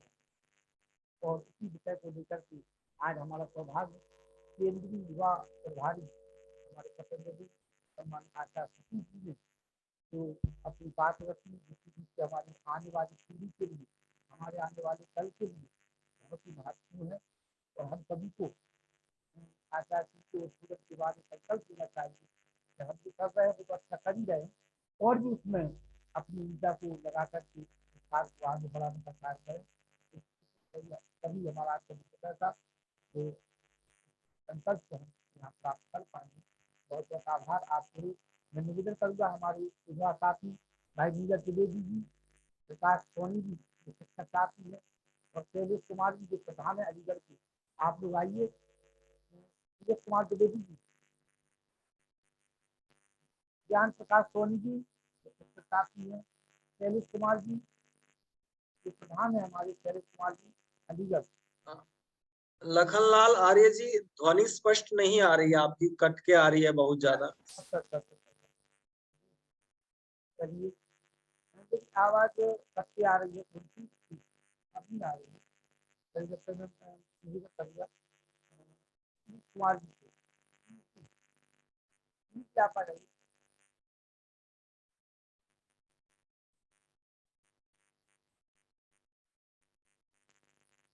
क्या पा रही है? ओम, बोलिए, आ रही है आवाज, आ रही मेरी? आपकी आवाज आ रही, बोलिए। ठीक है, आपकी भी आवाज आ रही, थोड़ी मद्दी आ रही थी आपकी आवाज। कोई बात नहीं। आज का है जो हमारा रहा, सम्मानीय सतीश सर जी द्वारा पतंजलि पीठ बहुत अच्छा विषय उन्होंने रखा है। आज इसकी महती आवश्यकता भी है। और मैं देख रहा हूँ वास्तव में जैसा इन्होंने विवरण दिया हुआ है, पतंजलि योगपीठ के माध्यम से, पतंजलि स्वाभिमान आदि के माध्यम से जो बालकों को, बच्चियों को, ब्रह्मचारियों को आप शिक्षा दे रहे हैं, और आपने हम लोगों के बीच में भी यह बात रखी है, आपका सम्मान है इस बात के लिए। और निर्माण के लिए, बालकों का निर्माण जो हम करना चाहते हैं, उसके लिए महर्षि पतंजलि ने बालकपन से ही उस भूमिका को तैयार किया हुआ था। इसमें उन्होंने कहा था योगा चित्तस् वृत्ति निरोधा, जो भी बार बार हमारे आचार्य जी ने बात रखी है कि हमारे बच्चे कहाँ से बिगड़ रहे हैं, और हम तमाम लोग इस बात को देख भी रहे हैं कि हमारे बच्चों में, बालकों में जो संस्कार भटक रहे हैं, हमारे बच्चे वो सिर्फ और सिर्फ मोबाइल की वजह से भटक रहे हैं। माँ बाप कभी नहीं चाहते हैं कि हमारे बच्चों में अच्छे संस्कार नहीं डालें, लेकिन अगर वो संस्कार अच्छे देना चाहते हैं तो हमें मोबाइल से दूर रखना पड़ेगा उनको। योगा चित्तस् वृत्ति निरोधा, क्यों? तभी उनके चित्त की वृत्तियां जो विषयों की तरफ भागने को उन्मत्त हो जाती हैं, उनसे बच पाएंगे। गुरुकुल में जाना, विद्यालय में जाना अच्छी बात है, वो तो चल रहा है, वहां से हमें अच्छा मिल रहा है, लेकिन प्रथम पाठशाला हमारी जो माता पिता को कहा गया है, अगर हमारे माता पिता हम अपनी संतानों को उत्तम संस्कार नहीं देंगे तो आप गुरुकुल में भेज करके भी कुछ प्राप्त नहीं कर पाएंगे। विद्यालय भेज के भी आप एक लक्ष्य बना लिया अर्थ का, और अगर आप वास्तव में उस बालक का शारीरिक, मानसिक और आत्मिक विकास चाहते हैं तो उसके लिए हमें आपको वास्तव में अच्छे संस्कार हम घर पर दे सकते हैं। गुरुकुल में जाकर के तो मिलते ही हैं, लेकिन घर बैठाल के भी हम उनको दे सकते हैं। तो हमारी भूमिका होनी चाहिए। और जो कहा गया प्रातः काल में मैं देखता हूँ कि बच्चे क्या, माता पिता 8 बजे सो के जगते हैं, जबकि वैदिक ग्रंथ चरक और सुश्रुत कहते हैं ब्राह्मे मुहूर्त उत्तिष्ठे स्वस्तु रक्षार्थम आया था। आपका सबसे पहला तो कर्तव्य युवापन का है, युवा होने का है कि आप ब्राह्म मुहूर्त में 4 और 6 के बीच में ही उठ जाइए और भ्रमण करने निकल जाइए। पढ़ने बैठिए या नहीं बैठिए, लेकिन भ्रमण करने निकल जाइए, तो आपका स्वास्थ्य बहुत अच्छा रहेगा। और जब आपका स्वास्थ्य अच्छा रहेगा, आपका मन अच्छा रहेगा, और मन अच्छा रहेगा तो आप युवा पीढ़ी में तो हैं, और एक ऐसा वृक्ष आप खड़ा कर देंगे जिसके फलों को उनकी आगामी पीढ़ियां, जैसे हमारे बीच में आजादी के वक्त में कितने युवाओं का ज्यादा जोश रहा है, बुजुर्गों ने आशीर्वाद दिया हम लोगों को, लेकिन युवा वर्ग का जितना जोश रहा है, जिससे हमारे आतताई जो अंग्रेज रहे या और दूसरे वर्ग के लोग जी लोगों को खदेड़ के जो बाहर कर दिया गया है, उसमें युवाओं की ही आत्मशक्ति कार्य कर रही थी, उसका आत्मिक बल और शारीरिक बल ही कार्य कर रहा था। और वो संस्कार भी इसीलिए काम कर रहा था कि उन लोगों के अंदर संस्कार, मैं तो कहता हूँ दावे के साथ में, मैंने जो इतिहास में पढ़ा हुआ है, उन संस्कार देने में आर्य समाज की अहम भूमिका रही। महर्षि दयानंद जी का मंतव्य, उनके विचार सबसे सर्वोपरि रहे। धन्यवाद। तो हम चाहेंगे कि हमारे सारे जितने भी यहाँ जुड़े हुए वो तो आर्य लोग हैं, कर रहे हैं, लेकिन इन लोगों से भी इतर जो हमारे सनातनी भाई हैं, हमारे बंधु भाई हैं, उन लोगों का भी दायित्व बनता है कि वो अपनी पीढ़ियों को वेद से, शास्त्र से, उपनिषदों से जोड़ें, गीता से जोड़ें, जैसा कि अभी पूरा वक्तव्य में आचार्य श्री ने कहा हुआ है, उनसे जोड़ेंगे तो हमारी संस्कृति बची रहेगी, हमारा धर्म बचा रहेगा। ज्ञान प्रकाश सोनी जी, त्रिवेदी जी, जी, माइक खोल लीजिए।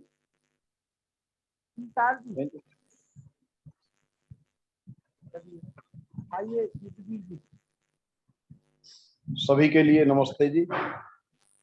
आज के जो युवा प्रभारी, युवा सन्यासी जो हमारे पतंजलि से आर्य जी का जो व्याख्यान जो युवाओं के ऊपर विशेषकर बहुत ही प्रेरणादायक रहा, उन्होंने अपनी जो व्यथा थी वो बिल्कुल सही मायने में, कि क्यों मैं मेवात के क्षेत्र से आता हूं जी, तो यहाँ पे अभी 2 दिन पहले मेरी किसी के साथ वार्ता चल रही थी, मैं गुड़गांव से आ रहा था, तो मेरे साथ 2-3 मुसलमान बैठे थे भाई, तो वो कह रहे थे अपने रिश्तेदारी में, यार सुबह 5 बजे की वो नमाज पढ़ के और हम इतने बजे वहां जाएंगे।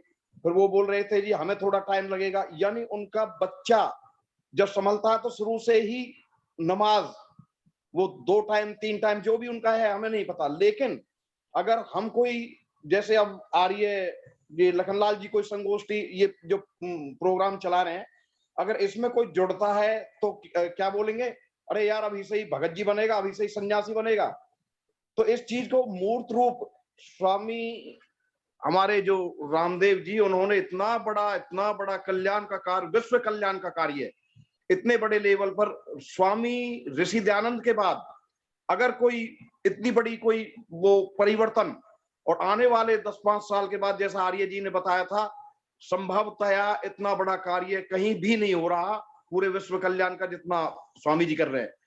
तो उसमें भी कहा है महाभारत पर्व में, गौ घने चे चौरे सुरापे चे भगन वृत्ते था निष्कृतिर्वीता शास्त्रई कृत घरस्य नास्ति निष्कृति। तो उस परमपिता परमेश्वर को हमारे हिंदू परिवारों में विशेषकर ये बहुत रोज की बात है, हम अपने बच्चों को संस्कार दे ही नहीं पाते जी। हम व्याख्यान देते हैं लेकिन दे नहीं पाते। मैं तो कहता हूं अब जैसे आपने जो प्रोग्राम चला रखा है, अगर इस तरह के भी हम प्रोग्राम से संकोच करते हैं, हम अपने बच्चे की उंगली पकड़कर कहीं किसी मंदिर में या कहीं आर्य समाज में जाते हैं तो उसमें हमें मतलब एक संकोच होता है, पता नहीं क्या कोई पाप कर रहे हैं। तो आदरणीय माता चंद्रकांता जी हैं, वो युवाओं के ऊपर कितना प्रेरणा देती हैं, हमको भी एनर्जी मिलती है। तो वास्तव में ये कोई जरूरी नहीं है भाई 70 के बाद युवा नहीं हो सकते। आदरणीय लखनलाल जी हैं, एक 18 साल का आदमी व्यक्ति काम नहीं कर सकता जितना ये आज भी कर रहे हैं।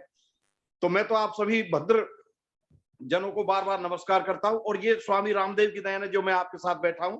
हमारे ईस आर्य जी बैठे, हमारे राज्य प्रभारी हैं, मैं भी पलवल से जिला प्रभारी हूं, लेकिन हमें वहां से मैंने जो जनेऊ यज्ञोपवीत लिया था शुरू में वहीं से पतंजलि से लिया था, सत्यार्थ प्रकाश हमें अपने परिवार से ही मिली थी, लेकिन स्वाध्याय मैंने वहीं से सीखा है। और अब आप जैसे विद्वान और माताओं का जो आशीर्वाद जो प्राप्त हो रहा है वो इसी की देन है, ऋषि परंपरा की देन है, आर्य समाज की देन है। आप सभी को नमस्ते जी। के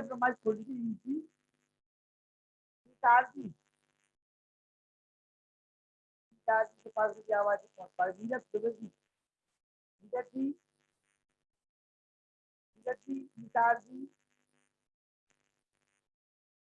जैसी आवाज आ रही है, बोलिए बोलिए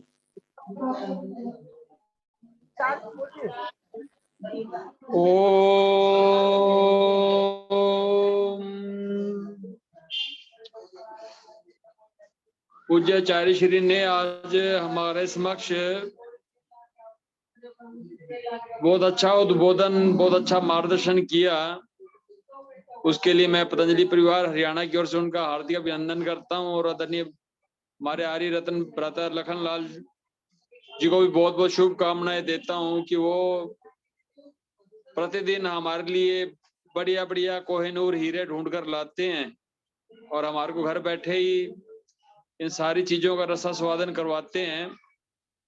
आर्य समाज के संस्थापक महर्षि दयानंद सरस्वती जी से पूछा गया किस भारतवर्ष का उत्थान कैसे होएगा, तो उन्होंने कहा मेरे जैसे हजारों सन्यासी जब इस भारत भूमि पर होंगे, हजारों ब्रह्मचारी होंगे लाखों, तब इस भारत भूमि का उद्धार होएगा।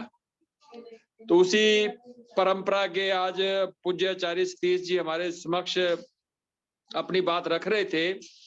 और हमारे गुरुदेव परम पूज्य स्वामी रामदेव जी महाराज जी, जिन्होंने गत वर्षों में 92 वैदिक सन्यासी इस समाज को दिए और आने वाले 2025 तक 1000 सन्यासी हम इस समाज को स्वामी जी देने वाले हैं। और आप सब साथी जो आज जुड़े हुए हैं, अधिकतर जो प्रतिदिन जुड़ते हैं, सभी वानप्रस्थी हैं या वानप्रस्थी से ऊपर हो चुके हैं। तो आप सबके लिए भी परम पूज्य स्वामी जी महाराज जी ने आह्वान किया हुआ है, अपने घर को त्यागें और 28 अक्टूबर से लेके 5 नवंबर तक पतंजलि योगपीठ हरिद्वार के अंदर एक ऐसे सेवावर्ती भाइयों का शिविर रखा गया है जो अपना पूरा जीवन इस राष्ट्र को देना, राष्ट्र के उत्थान के लिए लखाना चाहते हैं। तो उनको हम प्रशिक्षण देकर, स्वामी जी महाराज अपने स्वयं उनको प्रशिक्षण देंगे तो आप सब साथी भी जो महीने में 20 से 25 दिन अपने घर से बाहर रहकर इस वैदिक धर्म का प्रचार प्रसार के अंदर अपना भूमिका निभाने के लिए इच्छुक हैं, तो सारे के सारे उनको मैं पतंजलि परिवार हरियाणा की ओर से उनका निमंत्रण देता हूं कि आए और परम पूज्य स्वामी जी महाराज जी के सानिध्य में 10 दिन वहां पे प्रशिक्षण लेकर हरिद्वार के अंदर और समाज के अंदर एक एक गांव एक एक गली के अंदर हम वैदिक धर्म का ओम की ध्वज को पताका लहराने के लिए, इस भारत माँ के उत्थान के लिए वैदिक संस्कृति का ध्वज विमलेश कुमार उठाकर इस कार्य के अंदर अपने आप का हूत करें। तो आप सब साथी वहां पर सादर आमंत्रित हैं। और मैं आपसे बार बार, पिछली बार भी मैंने कई बैठकों में आपसे निवेदन किया है, स्वामी जी हमें आह्वान करते हैं, जिसका जितना प्रचार उसका उतना विस्तार। हमारे भाई लखन लाल जी इसको कार्यक्रम को फेसबुक के ऊपर, यूट्यूब के ऊपर भी ये कार्यक्रम रहता है।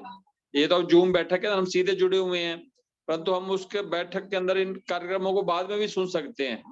तो आप सबसे मेरा एक इतना ही निवेदन है कि आप इन कार्यक्रमों को फेसबुक के ऊपर लाइक करें, शेयर करें और कमेंट्स करें। ऐसे यूट्यूब के ऊपर भी शेयर करें, कमेंट्स करें उन चीजों को, ताकि अधिक से अधिक इसके बातों का प्रचार प्रसार हो सके।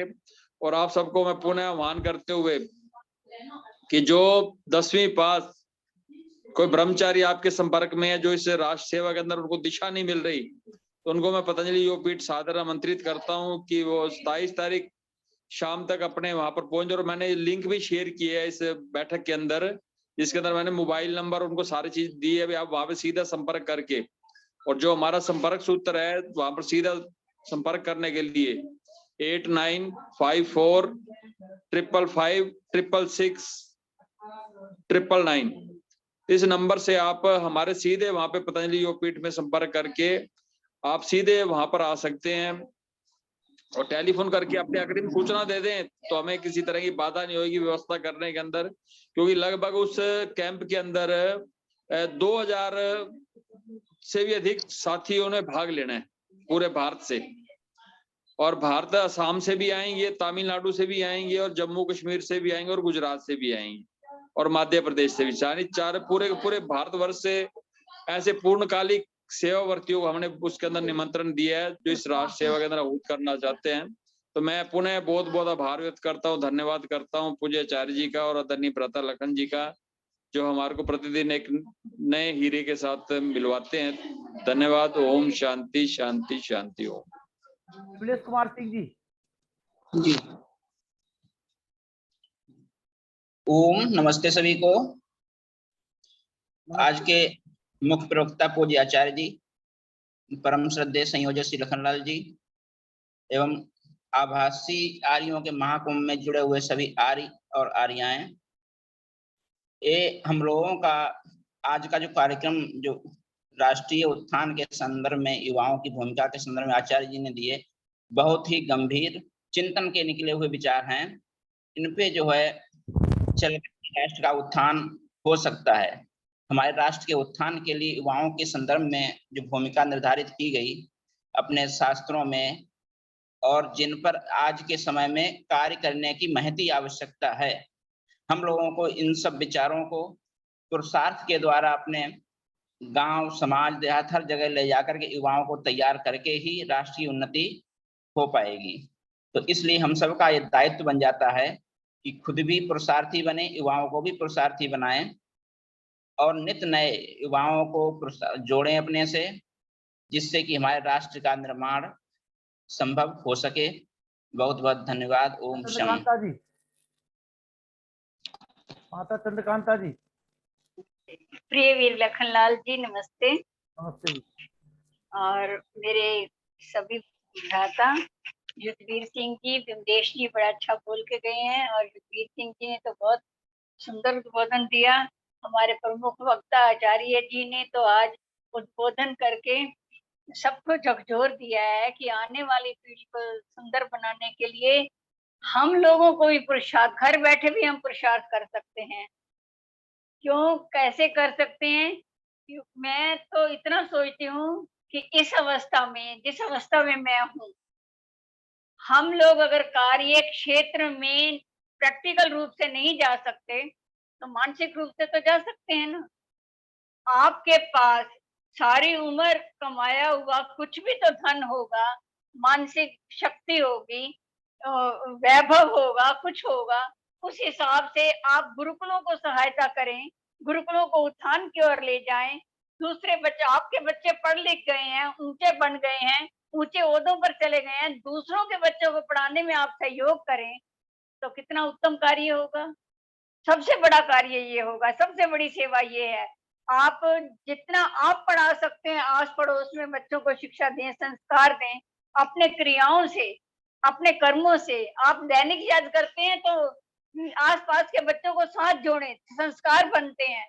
छोटे छोटे बच्चे आ जाते हैं हमारे घरों में कई बार कि माता जी यज्ञ कर रही हैं, चलो हम भी यज्ञ करते हैं। मैं उनको बुलाते भी हूँ और आते भी हैं। तो वो बच्चे जब अब बड़े होकर इंजीनियर बनेगा तो माता जी वो बात हमें बड़ी याद आती है जब आपने यज्ञ के समय ये समझाया था। तो ये चीजें जो बातें हैं, प्रैक्टिकल संस्कार देना बहुत उत्तम है। बातों से कुछ नहीं होता। बातें तो हम बहुत करते हैं, प्रवचन भी बहुत करते हैं, लच्छेदार भाषा मैं भी बोल सकती हूँ, सब बोलते हैं, लेकिन प्रैक्टिकल हम कितना करते हैं, आचरण हमारा आचरण कितना है, उसका असर ज्यादा होगा। तो युवाओं, बहुत अच्छी बात कही कि युवाओं का युग है हमारा देश। अगर अब हम हार गए, अब पीछे रुक गए तो हमें बचाने वाला कोई नहीं। आने वाले वक्त में तो वृद्धों का देश हो जाएगा। कैसे उत्थान की ओर ले जाएंगे? उस अवस्था को सुंदर ढंग से व्यतीत करने के लिए आज के युग का निर्माण बड़ा जरूरी है। और वाकई पतंजलि योग विद्यापीठ के द्वारा बहुत अच्छा कार्य हो रहा है। मैं उनके कार्यक्रम देखती रहती हूँ, बड़ा अच्छा है, उत्साह आता है, बच्चों के अंदर वीर वीरांगनाएं पैदा हो रही हैं और देश में किसी प्रकार की कमी नहीं है, जोश में किसी प्रकार की कमी नहीं है। हाँ, जो गुमराह बच्चे हैं उनको ठीक रास्ते पर लाने के लिए मित्रता, सहृदयता, सहानुभूति, संवेदनशीलता, ऐसी भावनाएं लाने की जरूरत है। तो मेरा सभी भाइयों को, मेरे भ्राता अनिल जी भी जुड़े होंगे, श्रद्धेय मुनि जी और आदरणीय व्यासनंदन शास्त्री जी, पीए विलखन लाल जी के उत्तम कार्य में सब सहयोग दे रहे हैं। तो मैं सभी श्रोतागण से बहुत बहुत आभार, कर जोड़कर प्रार्थना है कि इस कार्य में आए और अपने आप को सहयोग दे, जितना दे सकते हैं। कोई किसी प्रकार की परिधि नहीं होती, कोई सीमा नहीं होती। धन्यवाद। डॉक्टर व्यासनंदन शास्त्री जी जो हमारे बिहार आर्थिक सभा के महामंत्री है, संपूर्ण बिहार राज्य के महामंत्री। केवल एक मिनट, केवल एक मिनट। हमारे आज के मुख्य वक्ता आचार्य सतीश जी ने बहुत ही उत्तम व्याख्यान के द्वारा युवा पीढ़ी को आंदोलित किया हुआ है। इसलिए हम लोग का दायित्व है कि हम जिस भी स्थिति में हैं, क्योंकि मैं कॉलेज में पढ़ाता भी हूँ, तो मेरी यह दिनचर्या वहाँ बनी हुई है कि वहाँ युवाओं को एकत्रित करके, संगठित करके, या जो मेरे संपर्क में युवा हैं उनको संस्कृत के प्रति, धर्म के प्रति, वेद के प्रति, अपने कर्तव्य के प्रति जगाने का काम करता हूँ। और जिनके यज्ञोपवीत नहीं है उनको यज्ञोपवीत भी देता हूँ कि भाई जनेऊ पहन करके अपने जीवन को संस्कारित करो, विद्या पढ़ो। इस प्रकार से उनके आचरण, विशेष करके चरित्र और खास करके खान पान पर विशेष ध्यान दिया करता हूँ। और जितने भी युवा मेरे संपर्क में हैं, कम से कम जहां मैं हूँ, जिस स्थिति में हूँ, पूरे राज्य के अंतर्गत घूमता भी हूँ, तो वहां मैं ये देखता हूँ कि हमारे युवा जो दिग्भ्रमित हैं उनको कैसे एकत्रित किया जाए। उसके लिए महर्षि स्वामी दयानंद ने जो प्रातःकालीन सत्र का कार्य दिया है, संध्योपासना और उसके पहले प्रातः जागरण, मंत्रोच्चारण, अगर ये सिखा दिया जाए बच्चों को तो उनके जीवन में बड़ा सुंदर परिवर्तन होता है। और अभी माता चंद्रकांता, आर्य चंद्रकांता क्रांति उन्होंने लिखा है, सचमुच क्रांति के स्वर उनके ऊपर और उनकी वाणी में है। निसंदेह ऐसी माताओं का, और खास करके मेरे मित्रवर आदरणीय श्री लखनलाल आर्य जी का बड़ा सौमनस्य है कि सब मिल करके इस क्रांति में जुड़े हुए, इस अभियान में जुड़े हुए हैं। और आज हमारे माननीय श्री युद्धवीर जी आर्य और उसके अलावा ईश आर्य जी जो राज्य प्रभारी, जिला प्रभारी और केंद्रीय प्रभारी तीनों जुड़े हुए हैं। ये बड़ा सौभाग्य है। भारत स्वाभिमान संगठन की ओर से, पतंजलि की ओर से, सब ओर से हम युवाओं को जगाने के लिए चले हैं। और आर्य समाज तो जगा ही रहा है अपने गुरुकुलों के माध्यम से, विद्यालय के माध्यम से। धर्म शिक्षा अनिवार्य कर देनी चाहिए बच्चों में। आज की जो शिक्षा नीति है उसमें धर्म शिक्षा अनिवार्य है, संस्कृत अनिवार्य है।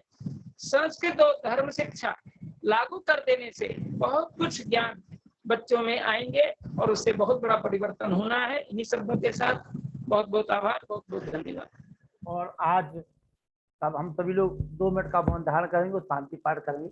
आज हमारे उत्तर प्रदेश के पूर्व मुख्यमंत्री सम्माननीय मुलायम सिंह यादव जी के निधन पर हम पूरा हमारा परिवार है उसकी ओर से हम सभी लोग उनको नमन करते हैं, अपनी कृतज्ञ श्रद्धांजलि देते हैं। और मैं निवेदन करूंगा कि शांति पाठ के साथ उनको अपनी श्रद्धांजलि दी जाए। वेद प्रकाश शर्मा जी अपने नाती पोतों के साथ शांति पाठ करें, उनको ब्रह्म श्रद्धांजलि दें। आराधना जी कुछ बोलेंगे? चलिए वेद प्रकाश शर्मा जी शांति पाठ। शांति अंतरिक्षगम शांति पृथ्वी शांतिरापः शांतिरौषधयः शांति वनस्पतयः शांति विश्वदेवः शांति ब्रह्म शांति सर्वं शांति शांतिरेव शांति श्याम शांति रेदि शांति शांति शांति। 2 मिनट का मौन कर लीजिए। मौन 2 मिनट का मौन रखेंगे हम लोग।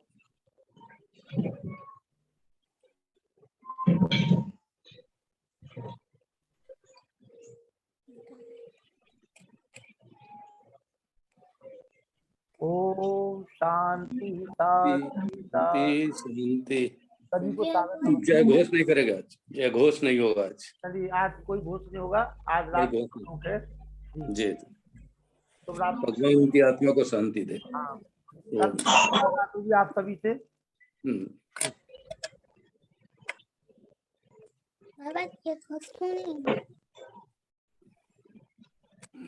बाबा